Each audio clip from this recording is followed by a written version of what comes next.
guys, had a lot of clients these days emailing me, calling me, texting me saying, hey Sean, what's going on with this market, and are we going to start seeing some kind of a shift? It seems like it's escalating beyond sustainability. So what's going on, and do we see any changes in the near future?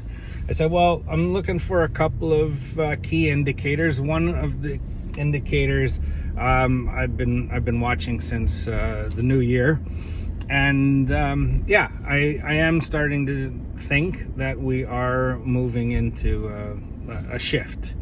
And one of those indicators that I was talking about to my clients was the number of new listings to sales ratio.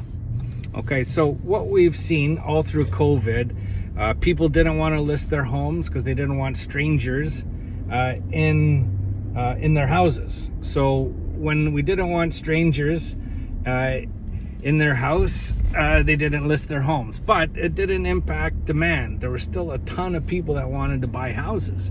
Okay, so you have a bunch of people that want to buy houses, but there's no houses to buy. So what does that do?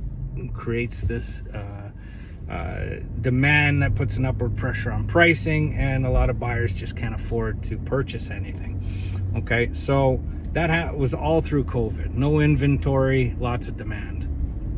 So I was watching the number of new listings to sales to see, okay, when will we start to see a more balanced state of new listings to these sales? And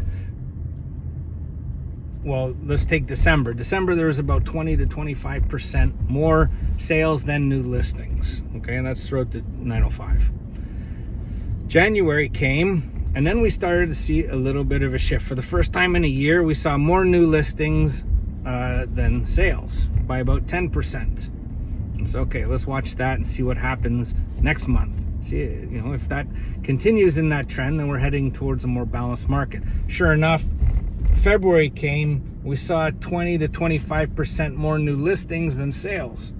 Okay, in Hamilton, even more. We saw about 30% more new listings than sales. So what I'm suggesting is, if you're a buyer, let's just follow that trend and see if it continues. Because if it does, and we head towards a more balanced market, it'll be easier for you to get into the marketplace because there'll be more choice.